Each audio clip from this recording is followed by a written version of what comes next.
With just 18 hours until the public head to the ballot box, a new GBNews People's poll predicts that Sir Keir Starmer will secure the keys to number 10.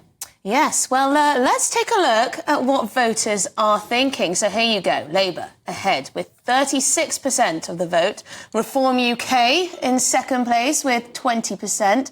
The Conservatives down on 16%. The Liberal Democrats 10%.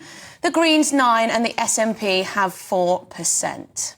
Well, despite Labour's lead, only a minority of voters think Britain will be in safe hands with a Labour government, just 32%. Interesting. And a plurality of 2019 Tory voters want a more small c Conservative Party, whereas 13% want a more Liberal Party and 17% like it as it is.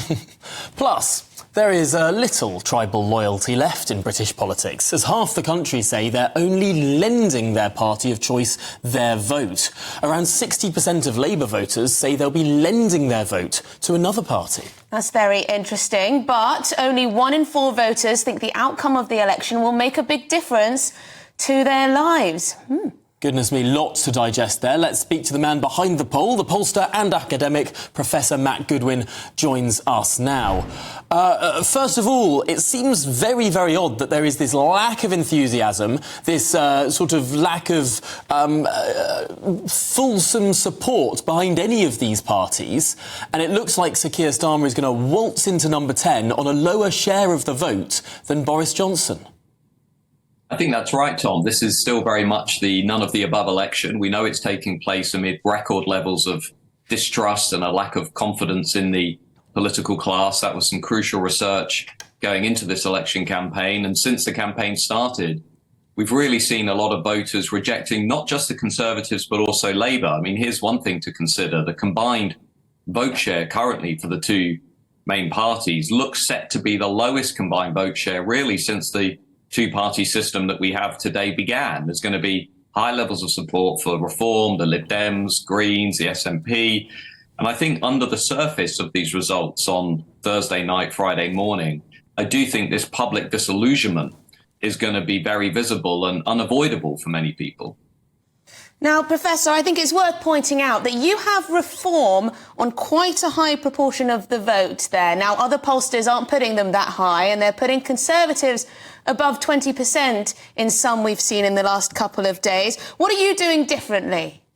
Yeah, so I think there's a couple of things going on here. The first is, like everybody else, we have the Labour Party down. We've got a bit more evidence that Labour's been squeezed in the final days of the campaign. They're down to the mid-30s.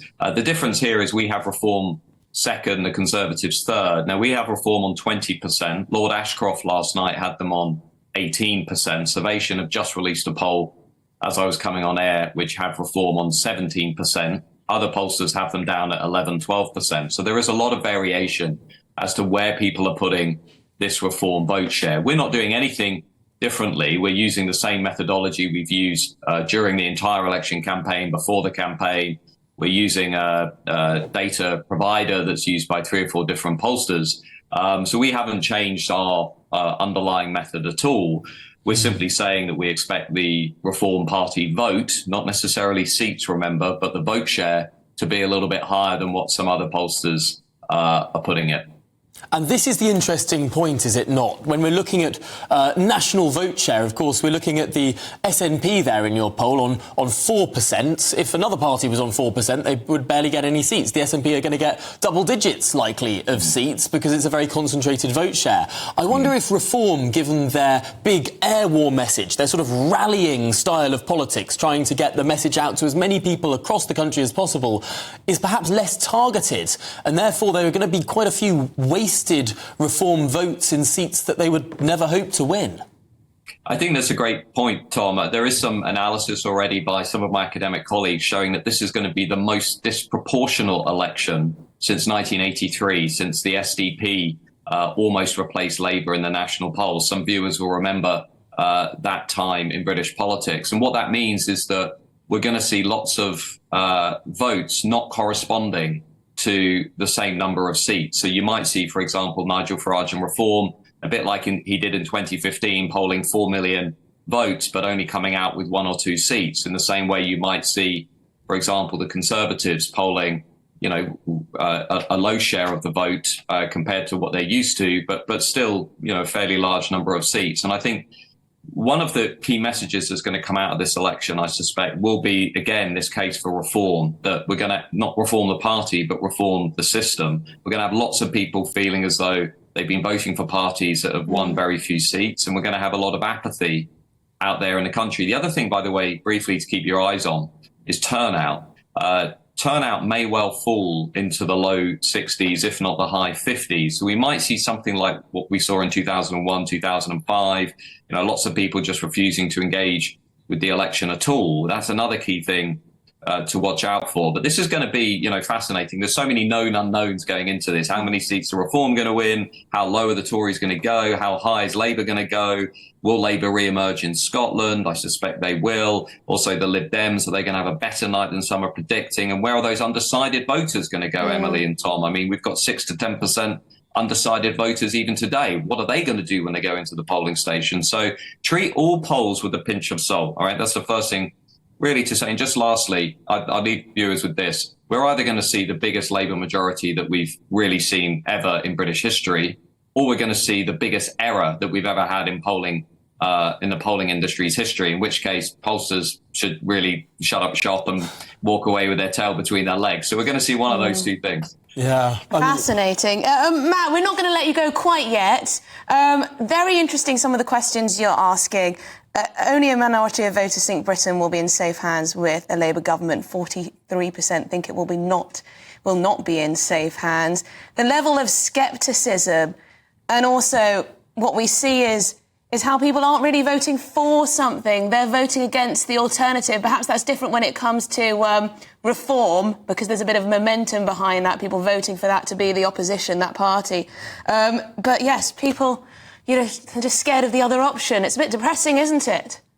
Well, I think, take reform as an example. We now know, we've had some new data from YouGov yesterday on this. I've also surveyed reform voters. We know that they're voting for the party because they like what the party's offering, right? They want lower levels of legal migration. They want lower levels of illegal migration. They want to leave the ECHR. They want stronger borders. So we know that's an instrumental vote. People are voting for reform because they like it.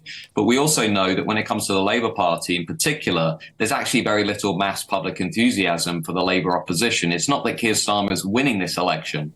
It's that the Tories are really losing it. And you can see that in lots of areas. For example, if you ask people, who do you trust the top issues facing Britain? Do you trust Labour or the Conservatives to manage the economy, the NHS, immigration? On lots of these questions, yes, Labour are ahead slightly, but on lots of these questions, if you add up the number of people who say none of them or I don't know who to back, that's often the winner. Keir Starmer's leadership ratings, they're okay, but they're pretty flat. His net leadership rating is about +8. Tony Blair in 1997 was +50.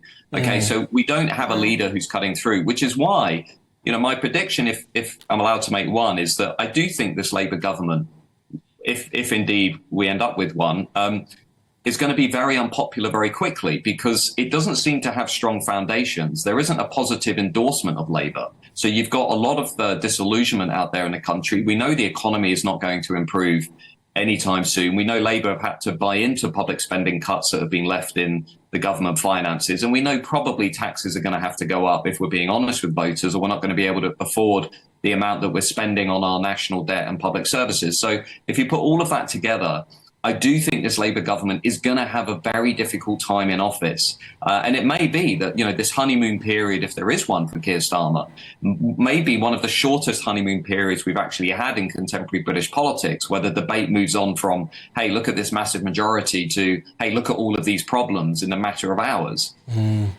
Yes, I've been talking to a number of commentators who will say that sort of look at this pothole in the road.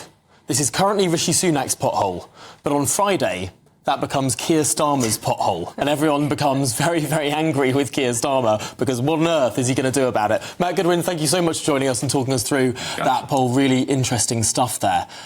And I have to say that when people say the Labour Party can't possibly get almost every seat in the House of Commons, I mean, that's a ridiculous thing to think about. You only have to look back to 2015 and Scotland. The SNP won all but 3 seats in Scotland. All but 3 seats on less than half the vote, because the pro-UK vote was split between 3 parties and the SNP took up all the independents' votes. I mean, a similar thing could happen with a split in the centre-right here in the UK. Possibly.